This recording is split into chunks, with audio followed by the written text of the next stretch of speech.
Hello everyone, welcome to my YouTube channel Mission Shikshit Bihar में आप सभी का स्वागत है। उम्मीद करता हूं कि खैरियत से होंगे। आज का जो हमारा टॉपिक है वो है वज्र गुणनखंड विधि, जो एक्सरसाइज है 3.5 प्रश्न वाली। आज हम इसको हल करेंगे। इनसे इंपॉर्टेंट जानकारी दे दूं कि आज से हमारा साइंस का क्लास अपलोड होगा, जो कि 5 मिनट की वीडियो होगी और 5 मिनट में ही सब कुछ हो जाएगा। मतलब 3 वीडियो में हर चैप्टर खत्म हो जाएगा। आपको क्वेश्चन बाकायदे बोर्ड का दिया जाएगा, आपको आंसर शीट भी मिलेगा।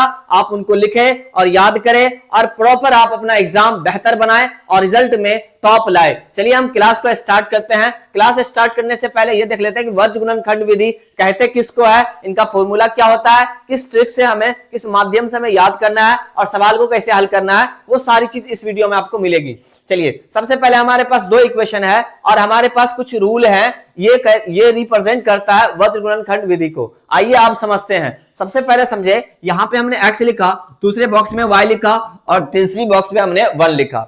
x वाले में क्या कंडीशन है कि x को छोड़कर बाकी 2, मतलब 2 कौन सा बचा, y और 1 को सजाना है आपको। जैसे हम समझाए तो ये x को छोड़ दे आप, मतलब x को आप छोड़े तो y बचता है। अगर x को आप हटाए तो y बचता है और y में हमारा आता है b1 और b, मतलब b आ रहा है तो आप इसको b1 और b2 बोले, इसको a1 a2 कहे और इसको c1 c2 कहे। क्लियर?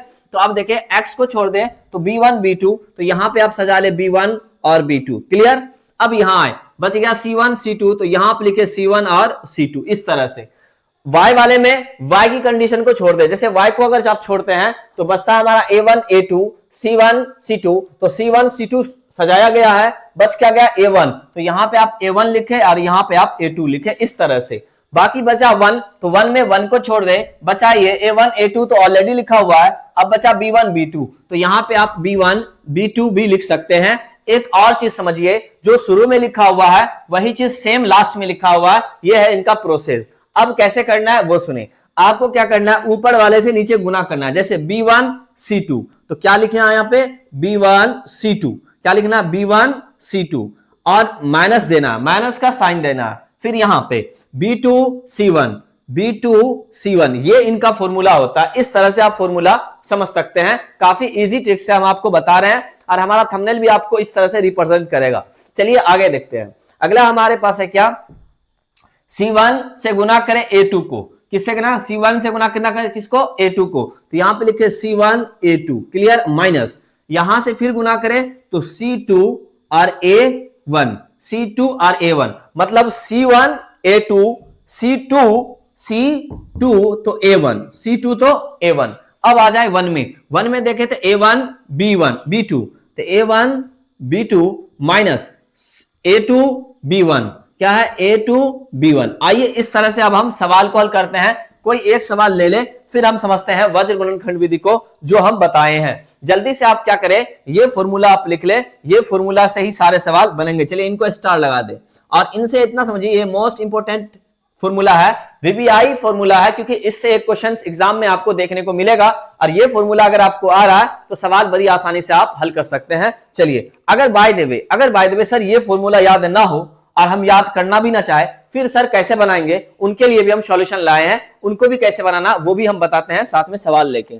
सवाल हमारे पास है एनसीईआरटी का, x माइनस 3y, क्या कहता है, x माइनस 3y, x है हमारे पास, मान लीजिए यहाँ पे प्लस का 2y है, क्या है 2y। अब ये संगत हो गया। अब इनको हल करें तो सबसे पहले इस तरह का हमें एक पैराग्राफ बनाना, इस तरह का। आप भी मेरे साथ बना, इस तरह का आपको बनाना है। क्लियर है? इस तरह का अगर बन जाए उसके बाद देखिए क्या करना है आपको, ध्यान से देखिएगा। आप इनको आप x लिखे, इनको आप y लिखे और इनको 1 लिखे। क्लियर है? x y और 1, यहां तक क्लियर है, कोई दिक्कत नहीं है। अब बड़ी बारीकी से बात सुने मेरी, अगर आप सुन लेते हैं तो सारे सवाल आपका सॉल्यूशन हो जाएगा। ध्यान से सुनिएगा। x वाले में x को ढक ले, जैसे यहां पे x वाले में x को ढक लिए थे और ये दोनों वैल्यू रख लिए थे, तो x वाले में ये नहीं रखा जाएगा बल्कि -3 और 2 आया। क्या आया? -3 और 2, साइन जो रहेगा वही लिखेंगे। तो यहां पे आया -3 और यहां पे आ गया 2।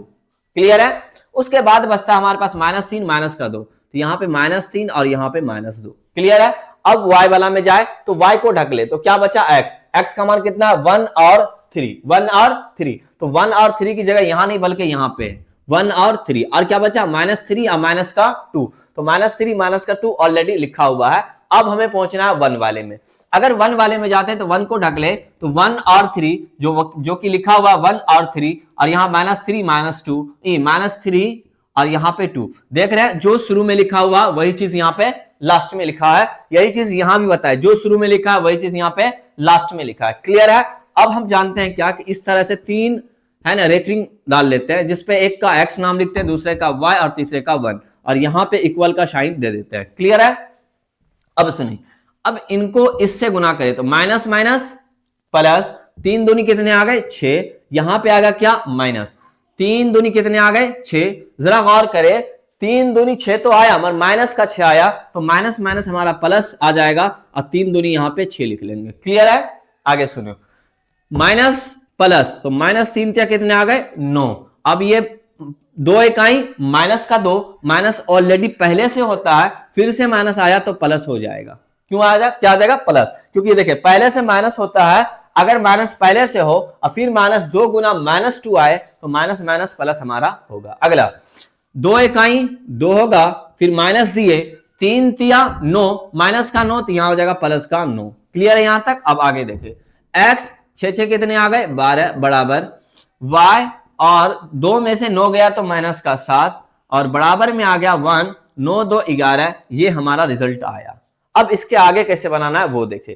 इसके आगे बनाने के लिए चलिए अब हम इनको हटाते हैं, ये क्लियर है। अब इनके आगे बनाने के लिए ये जो हमारे पास क्या है x बटे 12, क्या है x बटे 12, तो यहां पे आपको लिखना x बटे 12 बराबर में क्या है 1 बटे 11, 1 बटे 11, ये आप ले ले इस तरह से क्रॉस गुना करें तो 11x बराबर आ गया, 11x बराबर कितना आ गया 12। क्यों 11 गुना x 11x, 12 इकाई 12। क्लियर। अब देखिए x बराबर जो आया 12 इंटू में है तो बाय में आ गया और ये हो गया x का मान, ये आंसर आ गया। इस तरह से आपको y निकालना है तो y का मान कितना है y बटे माइनस का 7 बराबर है 1 बटे 11। क्लियर। अब 11 से गुना करें y को तो 11y बराबर माइनस का 7, तो y बराबर जो आएगा हमारा, y बराबर जो आएगा वो -7 और इंटू में है तो बाय में 11 आएगा। यही है वज्र गुणनखंड विधि। क्लियर है। हमें उम्मीद है कि काफी अच्छे से आपको समझ में आ रहा होगा। फिर भी अभी बहुत कुछ सीखना है, आसान नहीं है, थोड़ा 1-2 और सवाल ले, उसके बाद स्टेप बाय स्टेप, उसके बाद आप प्रॉपर सीख जाइएगा। चलिए यहां तक उतारे। अगला सवाल क्लियर है। चलिए इनको हम क्या करते हैं इसके सामने लिख लेते हैं ताकि आपको समझ में अच्छे से आ सके। ये सवाल अच्छे से आपको समझना है। प्लस कितना है 2y बराबर में कितना 8, ये हमारे पास 2 इक्वेशन है, इनको हम हटाते हैं। सबसे पहला काम हमारा क्या होता है कि सबसे पहला काम होता है इस तरह का एक बॉक्स तैयार करना, इस तरह का। क्लियर। अगर ये तैयार हो जाए तो उनके बाद होता है कि सभी पे x y सजाना, जैसे कि इन पे x और दूसरे पर y और यहाँ पे 1। क्लियर है यहां तक। अब इसके बाद का जो काम है ना, असल में इसके बाद का जो काम है वो मोस्ट इंपोर्टेंट, वह यही चीज आपको लिखने आना चाहिए। अगर ये लिखने आ गया ना, समझिए आप सवाल आराम से बना सकते हैं। कैसे लिखना है वो सुनिए। x वाले में x को ढक ले, x वाले में x को ढक लेना है। क्या बचा 1 और 2, तो यहां 1 बचा, कुछ नहीं तो क्या बचा 1 और यहां क्या बचा 2, लिख ले इस तरह से। अब इसके बाद ये जब लिख लेते हैं तो क्या बचता है 5 और 8, तो यहाँ पे 5 लिखे, यहाँ पे 8। क्लियर है। अब आए y वाला में, y वाला में y को ढक ले तो बचा 2 और 3, 5 और 8, तो 5 और 8 ऑलरेडी लिखा हुआ है, 2 और 3 बच गया तो यहाँ पे 2 लिखे, यहाँ पे 3 लिखे। क्लियर। जो शुरू में लिखा हो वही यहाँ लास्ट में लिख देना। फिर भी समझना है तो समझे, 1 को छोड़ दे, 1 को छोड़ दिए तो 2 और 3 जो कि लिख चुके हैं, अब बचा 1 और 2 तो 1 और 2 लिख दिए इस तरह से। बस अब आपको क्या करना है 3 स्टेप बनाना है इस तरह से, 3 स्टेप बस। पहले स्टेप में x लिखना, दूसरे स्टेप में y लिखना, तीसरे स्टेप में 1। अब यहां बराबर देना है दोनों में। क्लियर। अब क्या करें 8 इकाई 8 माइनस 5 दूनी 10, तो 10 लिखे, यहां तक हो गया। अब आगे सुने, y में क्या करें 8 दूनी 16, तो 16 लिखे, माइनस 3 5 15, तो यहां पे 15 लिखे। अब आगे 2 दूनी 4, 4 लिखे, माइनस 3 इकाई 3, तो 3 लिखे इस तरह से। यहां तक क्लियर है। x और 8 में से 10 गया तो कितने आए, 8 में से 10 गया तो माइनस का 2 आया बराबर y, और 16 में से 15 गया तो 1 आया बराबर 1, 4 में से 3 गया तो 1 आया, जो कि इस तरह से आपको लिखना है। चलिए आगे हम देख लेते हैं। यहां तक क्लियर है। 1-2 सवाल और बताएंगे ना, आपका वज्र गुणनखंड विधि 100% सीख भी जाएगा और इस तरह का सवाल जितने भी आएंगे आप आराम से बना सकते हैं। तो x बटे हमारे पास आ गया -2 बराबर a1 बटे a2। अच्छा क्या लेना है, चलिए वो हम लिख के बताते हैं। आपको लेना हमेशा a1 बटे a2 बराबर b1 बटे b2, जो कि बराबर नहीं है, ये लेना है आपको। तो a1 बटे a2 का मान जो है x बटे -2 है बराबर 1 बटे 1 है तो 1 बटे 1 लेना है, मतलब यहाँ पे c1 बटे c2 लेना है। इस तरह से अगर देखें तो 2 गुना x बराबर 1 गुना x और 2 इकाई -2, ये हमारा रिजल्ट आ गया इस तरह से। दूसरा हमारे पास y बटे 1 क्या है, y बटे 1 बराबर 1 बटे 1, तो क्रॉस गुना कर ले तो y बराबर हमारे पास 1 आ गया। ये हमारा फाइनल आंसर आ गया, x का मान -2, y का मान 1। चलिए एक सवाल और देख लेते हैं, एक सवाल और देख लेते हैं हम, इनको हटाए अब हम। चलिए वो सवाल क्या है देख लेते हैं। सवाल अगला हमारे पास है 3x - 5y। तो चलिए ये सवाल देख लेते हैं, ये संगत है या असंगत, पहले ये चीज देख लेते हैं। तो हमारे पास है 3x - 5y बराबर में हमारे पास 20 है। ये एनसीईआरटी का सवाल है, सवाल नंबर 3 है। क्लियर, क्वेश्चन नंबर 1 का ये 3 नंबर है। पहले हम इनको चेक करेंगे, क्या चेक करेंगे, संगत है या असंगत। अब कैसे चेक करेंगे वो भी हम साथ में बताते हैं। अगर ये संगत होगा, अगर ये संपाती होगा, अनेक होगा, तो वज्र गुणनखंड विधि से बनाएंगे, अन्यथा नहीं बनाएंगे, छोड़ के दूसरा सवाल बनाएंगे। चलिए अब चेक करके समझाते हैं कैसे आपको चेक करना है, किस तरह से आप वेरीफाई करके बनाइएगा। सबसे पहले a1 लिखे तो a1 का मान हमारे पास 3 है। क्लियर, b1 लिखे तो b1 का मान हमारे पास -5 है, और c1 का मान लिखे तो वो तो है 20। आगे a2 का मान लिखे तो a2 का मान 6 है, b2 का मान लिखे तो -10 है, और c2 का मान लिखे तो c2 का मान जो हमारे पास है वो 40 है। क्लियर है यहां तक। अब देखें, अब हम फॉर्मूला जानते हैं a1 बटे a2 बराबर b1 बटे b2 बराबर c1 बटे c2। साथ में आपको बता रहे हैं एक मोस्ट इंपोर्टेंट क्लास होने वाला है साइंस का, हर दिन 5 मिनट 6 मिनट की वीडियो होगी और आपको क्वेश्चन अप्रूवल कराया जाएगा, उसका आंसर शीट भी अप्रूवल कराया जाएगा ऑफलाइन क्लास में ही। जैसे अपलोड वीडियो होगी उसको जाके आप प्रॉपर वॉच करें और उनको याद करें। बोर्ड एग्जाम में आपका साइंस में 99 नंबर्स मतलब 99% क्वेश्चंस बनेगा आपसे, ये हम श्योर है कि वो क्वेश्चंस आएगा ही। और दूसरी बात, मैथ अगर आप प्रॉपर वॉच करते हैं तो यहां समझिए कि 200 क्वेश्चन का जो बोर्ड एग्जाम होता है आप 150 का बना सकते हैं, इतनी क्षमता आपके अंदर आ जाएगी। आपको बनाना 100 ही है, पर आपके अंदर वो क्षमता होगी, वो कैपेसिटी होगी कि 150 का अगर वो पूछ लेता तो वो आप बना सकते थे। फिलहाल चलिए हम इसी तरह का क्लास आप देखते रहे और बने रहे सभी बच्चे, है ना, ताकि आपको अच्छी नॉलेज हो सके। कितना लिखना है हमें, 3/6। आगे b1 b2 का मान आप देख रहे हैं -5 बटे -10, तो -5 बटे कितना लिखना, -10 इक्वल में अगर देखें तो 20 बटे हमारे पास 40 है। अगर इनको हल करें तो 1/2, इनको भी हल करें तो 1/2, इनको भी हल करें तो 1/2। और फाइनल रिजल्ट जो बन के आ रहा है वो सुने क्या आ रहा है। फाइनल रिजल्ट की अगर इनकी बात करें तो वो हमारे पास आ रहा है a1 बटे a2। क्या आ रहा है, a1 बटे a2 बराबर है b1 बटे b2 बराबर है c1 बटे c2 को। इसको हम बोलते हैं अनेक हल। क्या बोलते हैं, अनेक हल। क्या बोलेंगे इनको हम, अनेक हल। और इसी को हम बोलते हैं संपाती। अगर संगत है तो वज्र गुणनखंड विधि से हल करना है। चलिए अब हम इन सवालों को वज्र गुणनखंड विधि से हल करते हैं। चलिए इनको अब हटाते हैं, वज्र गुणनखंड विधि से हल करते हैं। ये तो हम चेक कर लिए, वेरीफाई कर लिए कि ये संगत था। अगर संगत है तो वज्र गुणनखंड विधि से हल करना है इस तरह से। क्लियर है, इस तरह से हमें हल करना है सॉल्यूशन। ये हमारे पास इस तरह का आ गया। आप किसी भी बुक से क्वेश्चन उठा के खुद से भी बना सकते हैं। चलिए फिर भी हम 3 या 4 क्वेश्चन अप्रूवल करा देंगे आपको होमवर्क की तौर पे, ताकि आप बना सके। अब सुनिए, यहां पे x लिखे, यहां y लिखे, यहां पे 1 लिखे। क्लियर है, x का मान में x को आप ढक ले, y देखे तो -5 -10 है। कितना, -5 -10, तो यहां पे -5 लिखे और -10 लिखे। क्लियर है, -5 और कितना लिखे, -10, तो यहां पे -10 लिखे।